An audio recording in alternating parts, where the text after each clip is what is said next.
भारत के लिए बड़ी खुशखबरी। भारत के सबसे बड़े दोस्त ने दिया मोदी जी को तोहफा।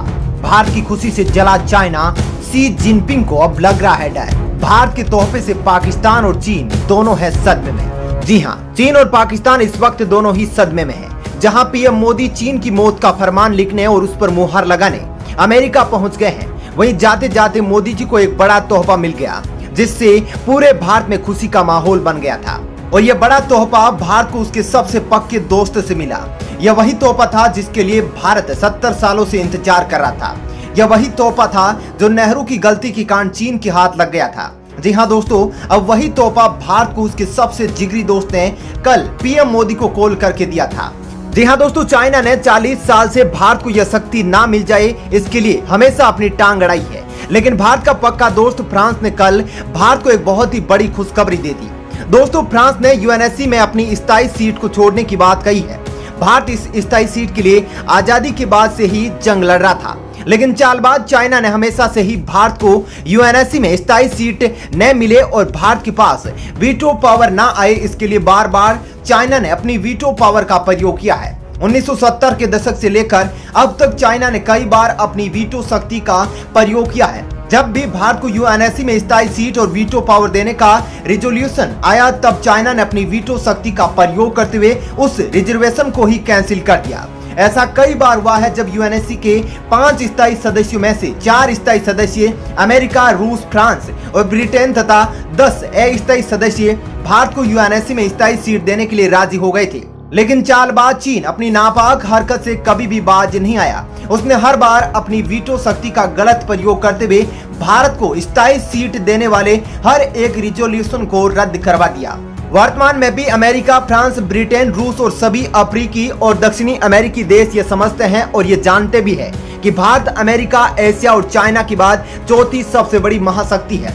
बल्कि इस वक्त तो एशिया में नंबर 2 पर सबसे बड़ी महाशक्ति है। और दुनिया के सभी देश जानते हैं कि भारत के पास इतनी बड़ी नौसेना है, दुनिया की सबसे बड़ी और मजबूत थल सेना है और सबसे मजबूत वायुसेना भी है। और चाइना के बाद दुनिया का सबसे अधिक जनसंख्या वाला देश है। ऐसे में भारत के पास हर वह शक्ति है जो एक महाशक्ति के पास होती है। ऐसे में भारत को यूएनएससी में स्थायी सीट मिलना जरूरी है और यह भारत को मिलनी ही चाहिए। लेकिन अब जब पीएम मोदी चाइना की मौत का फरमान लेकर अमेरिका दौरे पर आ चुके हैं, तभी फ्रांस के राष्ट्रपति ने एक बड़ा बयान दिया और कहा कि फ्रांस अपनी यूएनएससी की स्थायी सीट को छोड़ना चाहता है। इसके पीछे सबसे बड़ा कारण यह बताया कि फ्रांस अब यूरोपियन डिफेंस यूनियन बनाना चाहता है। यह एक तरह की कंबाइंड आर्मी होगी जिसमें यूरोप के सभी देशों के सैनिक शामिल होंगे। दरअसल ब्रेक्सिट के बाद ब्रिटेन यूरोपियन यूनियन से बाहर निकल गया और वर्तमान में अफगानिस्तान से जिस तरह अमेरिका भाग निकला, उस कारण से फ्रांस के राष्ट्रपति इमैनुअल मैक्रों ने यह कहा कि अब यूरोप को अपनी आर्मी खड़ी करनी पड़ेगी, क्योंकि यदि भविष्य में रूस यूरोप पर हमला कर देता है तो ना तो ब्रिटेन आएगा ना ही अमेरिका आएगा। ऐसे में हम सभी यूरोपीय देशों को मिलकर एक यूरोपीय डिफेंस यूनियन बनानी होगी जिसमें सभी देशों की आर्मी के लोग होंगे और इस पर ज्यादा ध्यान देने के लिए फ्रांस अपनी यूएनएससी में स्थायी सीट को भी त्याग देगा और अपने सबसे अच्छे मित्र भारत को यह सीट देगा। दरअसल फ्रांस के द्वारा दी गई यूएनएससी की स्थायी सीट छोड़ने की धमकी एक तरह से ब्रिटेन, अमेरिका और ऑस्ट्रेलिया को चेतावनी है। दरअसल अभी अमेरिका, ब्रिटेन और ऑस्ट्रेलिया मिलकर एक मिलिट्री अलायंस संगठन का निर्माण किया है जिसे ऑक्स संगठन कहा जा रहा है। इस मिलिट्री अलायंस में अमेरिका और ब्रिटेन ऑस्ट्रेलिया को 12 न्यूक्लियर पनडुब्बियां देंगे, लेकिन यह 12 न्यूक्लियर पनडुब्बियां का कार्य पहले फ्रांस की कंपनी को दिया गया था और यह कॉन्ट्रैक्ट $90 बिलियन का था। लेकिन कॉन्ट्रैक्ट में तथा पनडुब्बियों के निर्माण और ऑस्ट्रेलिया को सप्लाई में देरी होने के कारण ऑस्ट्रेलिया ने फ्रांस की कंपनी के साथ यह कॉन्ट्रैक्ट खत्म कर दिया और यह कॉन्ट्रैक्ट अमेरिका और ब्रिटेन को दे दिया। तभी से फ्रांस काफी हताश है और गुस्से में भी है, जिसके बाद से अब फ्रांस के सामने केवल भारत ही बचा है जो उसके निरंतर डिफेंस डील करता रहता है। हाल ही में भारत ने 36 राफेल लड़ाकू विमान खरीदे जो तकरीबन $5.9 बिलियन के थे। इसके अलावा भारत ने अभी $300 मिलियन के 24 मिराज 2000 विमान खरीदे हैं। वहीं फ्रांस की नजर भारत के साथ फ्यूचर डिफेंस डील पर भी है, जहां भारत ने अपनी वायुसेना को सशक्त बनाने के लिए बहुत सी योजनाएं बना रखी है। भारत अब 114 फाइटर प्लेन खरीदने वाला है, जिसको लेकर फ्रांस दिलचस्पी दिखा रहा है और फ्रांस की कंपनियों ने भारत के लिए बाकायदा अपने लड़ाकू विमानों की पेशकश करी है। ये 114 फाइटर प्लेन के लिए भारत ने 1.5 लाख करोड़ की कीमत रखी है। वहीं फ्रांस से मिले 36 विमान के साथ अब भारत और फ्रांस मिलकर भारत में 90 राफेल विमानों की मेक इन इंडिया के तहत निर्माण करेंगे। अब जिस तरह भारत और फ्रांस के रिश्ते मजबूत हो रहे हैं, इसको देखते हुए फ्रांस के राष्ट्रपति इमैनुअल मैक्रों ने यह कहा कि वे अपनी यूएनएससी की स्थायी सीट को छोड़ देगा और उस देश को यह देगा जो इसके लिए सबसे ज्यादा काबिल है। अब यह कयास लगाए जा रहे हैं कि यूएनएससी की यह स्थायी सीट भारत को मिलने वाली है, क्योंकि जिस तरह से पिछले कुछ वर्षों में फ्रांस और भारत के रिश्ते इतने मजबूत हुए हैं, उसको देखकर यही लगता है कि फ्रांस अपनी यूएनएससी की स्थायी सीट भारत को देगा। इतना ही नहीं, भू राजनीतिक रिश्तों और नए नए दुश्मनों के अनुसार दोनों देशों को एक दूसरे की सख्त जरूरत है। चाहे फ्रांस को भारत की जरूरत हो डिफेंस डील को लेकर, तो वहीं भारत को फ्रांस की जरूरत है डिफेंस वेपन्स को लेकर।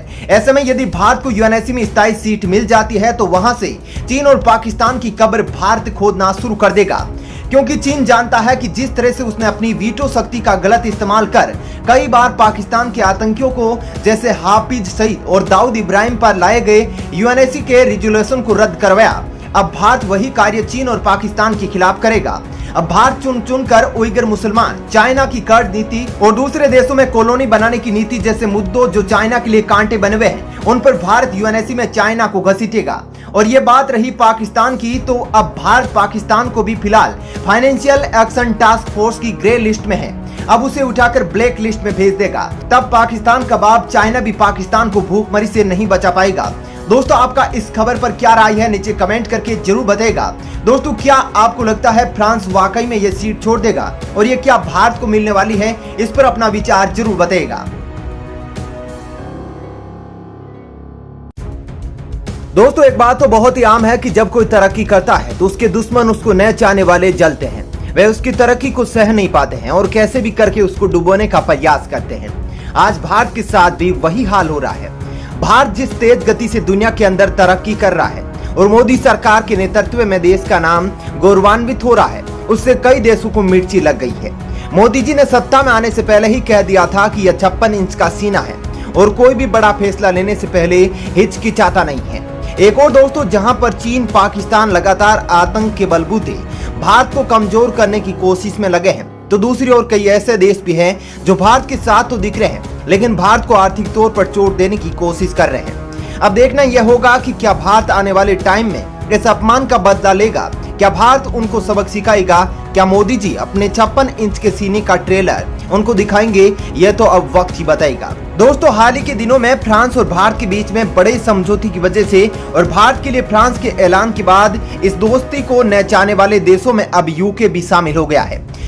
एक और जहां अमेरिका ने ऑस्ट्रेलिया के साथ डील करके फ्रांस को झटका दिया था, तो वहीं उसने भी भारत के साथ अपने बड़े समझौते से अमेरिका और ब्रिटेन के दांत खट्टे कर दिए थे। लेकिन अब इसी गुस्से के अंदर अपने मकसद को पूरा करने के लिए ब्रिटेन ने भारत का अपमान किया है और कहीं ना कहीं ये जो खबर आ रही है, ये ब्रिटेन की पोल खोल रही है कि आखिर क्या ब्रिटेन केवल पैसा कमाने के लिए काम कर